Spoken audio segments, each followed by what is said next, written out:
Welcome to today's deep dive. Today we're taking a really hard look at a pretty provocative philosophical text. Oh, yeah, it really is. Yeah, it's by an author named Su Feng, and it's titled Collective Life is the Best Way to Cultivate Tao. And just to give you an idea of the source material we're dealing with today, it is an incredibly sharp critique of basically the entire modern self-improvement landscape. Right. It completely flips the script on how we usually think about personal growth. Exactly. And our mission for this deep dive, we are hunting for the ultimate stress test of human character. We want to show you why the true measure of your spiritual growth isn't found sitting on some, silent, misty mountaintop. Yeah, not at all. No, it's actually found in the mundane, highly annoying friction of a dirty public restroom. I know this sounds wild, but it makes so much sense once we get into it. Right, so let's just get right into it. Yeah. Okay, let's unpack this, because there is a very specific image that tends to pop into our heads when we picture someone who has achieved, true inner peace. Yeah, I mean, it is almost universally a solitary figure, right? Yeah. You picture a monk sitting cross-legged in complete isolation. Oh, for sure. There's no Wi-Fi, there's no traffic, there's definitely no roommates eating the last of the groceries. Right. Just total undisturbed quiet. Exactly.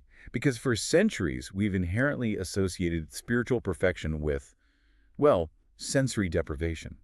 Just a complete retreat from the chaotic noise of the everyday world. But Shofeng makes a really ruthless argument here, directly challenging that whole classical ascetic trope. The core thesis basically boils down to this. If you remove all the variables that might test your patience, you haven't actually mastered patience. Right, you've just mastered Yes. environmental control. Yes, you just controlled the room. And that distinction, that's the engine driving this entire philosophy. The text frames the vast majority of people seeking self-improvement today as armchair ascetics. Armchair ascetics. I love that term. Yeah, it's so accurate. They are people cultivating what Shofeng calls pet phrases rather than actually cultivating their character. Okay, so when the author talks about cultivating pet phrases, we need to look at the underlying psychological mechanism there.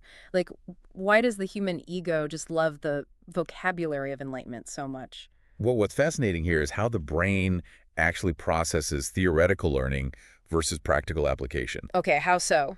So when you read a profound book on mindfulness or, you post an inspiring quote on an online forum, your brain releases dopamine. Oh, wow. So you're literally getting a chemical high. Exactly. You get the neurochemical reward of feeling enlightened without actually doing any of the agonizing, messy work of changing your behavioral patterns. So it's a shortcut. Total shortcut. The text argues that a lot of this eloquent preaching is done simply to, quote, fish for fame and compliments. It's entirely performative. It's basically a spiritual ego trip. That is exactly what it is. The armchair ascetic builds this beautifully polished persona, They know all the buzzwords: synergy, empathy, universal love, mindfulness. But then what happens? Well, the moment a real-world variable is introduced, they just act blindly. Because their beautiful words were never actually meant to guide their own practical actions. They were designed entirely for the audience. Right. They're practicing the method of argument, completely divorced from the method of living. Oh, wait, let me push back for a second here. Doesn't isolation serve a crucial purpose? I mean, think about physical therapy. Okay. You can't heal a broken bone in the middle of a rugby match, right? Yeah. You need the hospital. You need the quiet room. So doesn't an ascetic, or really just any everyday person trying to better themselves, need that mountaintop isolation just to build a baseline of peace before they go test it in the real world? I mean, yes. Isolation absolutely serves as a temporary triage. Yeah. You definitely need a quiet room to set the bone, to use your analogy. Right. But the danger Shofeng points out is that people mistake the quiet hospital room for the actual sport. Oh, man. They just stay in the hospital. Exactly. They stay in that isolated environment permanently because it feels so safe. They confuse the absence of conflict with the presence of virtue. That's such a good way to put it. And the text insists that no amount of reading spiritual books or writing profound articles or even spending years in temples receiving instruction, none of that proves that your life structure has actually become more perfect. It's like an AI that's been trained entirely on perfectly clean simulated driving data. Oh, I like that. Yeah, so in the lab, the AI can recite every traffic law flawlessly. It seems like the ultimate driver. Right, on paper, it's perfect. Exactly. But the second you put that software into a real car on a real highway and it encounters an unpredictable edge case, like, say, a pedestrian stepping out or another driver suddenly cutting it off and completely hallucinates and crashes Yep. because it just lacks the actual friction of reality. That AI analogy maps perfectly onto the illusion of progress the text is critiquing here. I mean, you can ace a written test on the mechanics of pedaling and steering, but until you experience the physical friction of the road, you do not know how to ride a bicycle. You're just reading about bicycles. Precisely. The armchair aesthetic avoids the friction, and because they avoid it, their deep theoretical knowledge remains incredibly fragile. So if an AI hallucinating in real traffic reveals its flawed programming, what reveals our flawed character? If our private virtues are just theoretical and retreating to a mountaintop just hides our flaws, where is the actual proving ground? Well, to find that proving ground, the author proposes a pretty radical structural thought experiment. Okay, lay it on us. Imagine taking 100 people and having them live together in what the text calls a communist life. And we need to clarify right here, just to be super clear, this is not a political text advocating for a 20th century governmental system, correct? Yeah. No, not at all. That's a really important distinction. The author is using the term purely as an economic and structural pressure cooker. Okay, so more like a commune. Right. Yeah. We're talking about a communal living arrangement where people are sharing all resources, living in the exact same space, eating together, and dealing with each other's mundane habits every single hour of the day. Sounds exhausting, honestly. It would be, because it's an environment engineered to vividly reveal everyone's true moral character. Mhm. In a 100-person collective, you simply can no longer curate your environment. But I mean, look, we all know people treat shared spaces worse than their own homes. That's a heavily documented psychological phenomenon, right? It's the tragedy of the commons. Sure. If nobody owns a resource, everybody depletes it. So my question is, why is Shifeng treating this as a massive revelation? Are we really saying basic human messiness is now the key to deep philosophy? Well, the revelation isn't just that people are messy. The brilliance here is the philosophical reframing of that messiness. Right. Suifeng is elevating the mundane annoyances of shared resources into the only valid metric for spiritual progress. Wow. The only metric. Yes. The text breaks down this comparison between private and collective behavior to really expose the illusion of discipline. Think about a small, private family environment. People tend to be highly frugal, right? Yeah, definitely. They conserve water, they do not waste electricity, and they are super careful with household supplies. Sure, but that's because there is a direct financial and personal consequence. If I leave the water running in my house, my water bill spikes. If I Sure. trash my bathroom, I literally have to live in filth or spend my entire Saturday scrubbing it. The discipline is purely motivated by self-interest. Exactly, but thrust that exact same person into the 100-person collective where the financial burden is distributed and the messes are totally anonymous and their behavior radically changes. Because they don't own the consequences anymore. Right, they become incredibly lavish and wasteful. And this is why the author points to the dirty public toilet as the ultimate proof of a flawed character. Here's where it gets really interesting, because the text goes straight from these high-minded spiritual ideals to literal toilet paper. It really does. It doesn't hold back. You walk into a public restroom and you see paper towels thrown everywhere, soap just spilled all over the counters, and you realize the person who did that probably keeps a pristine, beautiful bathroom at their own house. Yes, because the anonymity of the public restroom strips away the performative self. It's the real them. It proves that their cleanliness wasn't some deep virtue of their soul. It was merely a byproduct of self-preservation. A flawed soul can survive and even appear incredibly virtuous in a small, highly controlled environment. Because they're the only ones benefiting from the virtue. Right, but the moment they have to live with other people, their true psychological baseline is completely exposed. Because in a 100-person collective, you cannot hide behind the ownership of private space. The friction begins immediately. And that friction is the ultimate sorting mechanism.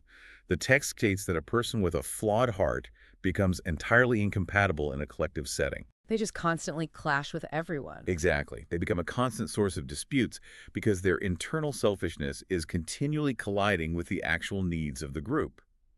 Conversely, a person with a genuinely beautiful soul can live naturally and peacefully, whether they are alone or surrounded by 99 other people. Recognizing that anonymity breaks our discipline really forces us to look at what is actually failing in those moments. It isn't just a lack of politeness, right? No, it goes much deeper. It exposes a massive gaping hole in our empathy. It shows we only care when we own the consequences, which fundamentally breaks how we define the ultimate goal of self-improvement. Which brings us to the most complex layer of Shui Feng's philosophy.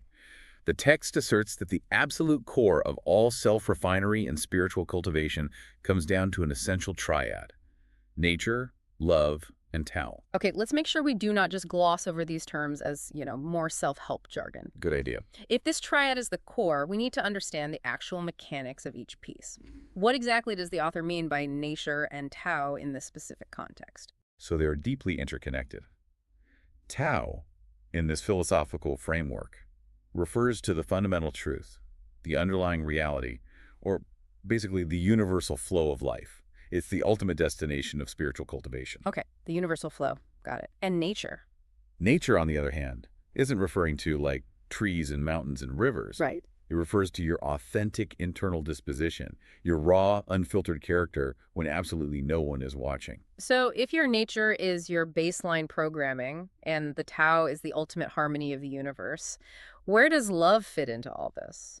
Love is the outward expression that connects your nature to the Tao, but, and this is heavily emphasized out of those three, love is the one modern society has cheapened the most. Oh, absolutely. Love is universally recognized as a component of spiritual growth, but the text calls out how incredibly superficial our modern definition has really become. Because it's incredibly easy to type a heart emoji online. Right. It costs 0 calories to stand up and give a speech about universal empathy or to repost some nice graphic about kindness on your feed. The author asks a really pivotal question here. Can you maintain that love when a tangible, highly frustrating practical problem actually arises? Right. Can you show that same universal love when someone violently cuts you off in traffic? Yes. Or when you're living in that 100-person collective and someone uses the last of the hot water right when you desperately need a shower? In that exact moment, when your personal desires directly clash with someone else's actions, will you love others in the exact same manner that you love yourself? That is the crucible. It really is. And if we connect this to the bigger picture, the text is issuing a stark warning about how we actually engineer our lives today. Yeah. It argues that because our world increasingly lacks this intense, shared collective life, it has become nearly impossible for people to quickly optimize their souls. Optimize the soul. That's an interesting phrase. That implies an active process of refinement, right? Like stripping away inefficiencies. Exactly. If we avoid the collective, we avoid the optimization. We never hit those real-world edge cases that force our ego to adapt and grow. Without the constant daily testing of collective life, we cannot know if we are truly unselfish. We simply cannot be clear if our nature is actually perfectly aligned with the Tao, or if we're just comfortably isolated. Because when you're alone, you never have to choose. Right. When you're alone, you never have to make the agonizing choice between your own comfort and someone else's need. You are always the absolute center of your own universe. It just strips away the comforting illusion entirely. If you cannot pass the public toilet test, you haven't actually elevated your spiritual nature no matter how many profound books you've read. And the text states the consequence of this failure, bluntly, honestly, without mincing any words: the selfish person has absolutely no luck to enter the paradise. Absolutely no luck to enter the paradise. Wow, that is uncompromising. It really is. If your baseline nature is selfish, which the friction of collective life will inevitably reveal, you are locked out of true spiritual achievement. You can't just life hack your way around other human beings. No, you really can't. So what does this all mean? When we boil down all these dense, uncomfortable ideas from Wei Feng's text, what is the ultimate takeaway for your own life journey? Well, it demands a total reevaluation of how you view the friction in your life. The ultimate truth laid out explicitly in the source material is, collective life is the best venue for the cultivation of Tao. Meaning the people around you are not obstacles to your peace, they are the literal instruments of it. Exactly. And there's a specific quote near the very end of the text that perfectly encapsulates everything we have unpacked today. It says, "A solitary figure may vary in moral character." May vary in moral character. Yeah. Think about the immense weight of that psychological insight. When you are alone, your character is untested. It can fluctuate. It can be an entire illusion built on your own unverified self-perception. To truly retain the Tao, to make that spiritual core permanent and unshakable, one must temper oneself in collective life. The friction, the disputes, the shared resources, the totally messy reality of other human beings, that is the fire that actually refines the soul. Beautifully put. And it completely flips the script on how you should view your daily annoyances, right? Oh, absolutely. The friction you feel when a coworker drops the ball on a major project, or the disagreements over the thermostat with your family, or even just the visceral frustration of walking into a trashed public restroom. These aren't distractions from your personal growth. They're your growth. Yes, they are the actual metric of your growth. They are the diagnostic tools exposing the gaps in your character. And, this raises an incredibly important question, one that is crucial for understanding the trajectory of our modern world. What's that? Well, if isolation breeds false enlightenment and hides our true selfish nature, we have to look really critically at how society is evolving right now. We're currently seeing a massive societal shift toward remote work, solitary screen time, automated checkouts, and just hyper-individualized algorithms. Oh man, we are actively engineering a world that completely removes shared stakes. Yes. We're building these perfectly insulated digital bubbles where we never have to show the metaphorical hot water. Which means we are making it easier than ever to be an armchair ascetic. We are actively avoiding the very collective friction that Shufang argues is absolutely necessary for our spiritual evolution. We just remain completely untested. Right. Endlessly consuming content about self-improvement while comfortably believing our own beautiful pet phrases. We are starving our souls of the exact friction they need to grow. We really are. So, the final provocative thought to leave you with today is this. Look closely at the private, highly controlled environments you've built to protect your peace. If you were dropped into that 100-person collective tomorrow, stripped of all your private comforts, your anonymity, and forced to share everything with 99 other flawed humans, who would you discover you really are? That's the real question. Forget the misty mountaintop. True inner peace and the undeniable measure of your character is only found by stepping into the messy, noisy, shared reality of other people. Thank you so much for joining us on this deep dive. Take these ideas out into your own collective life today and pay close attention to what the friction reveals about you.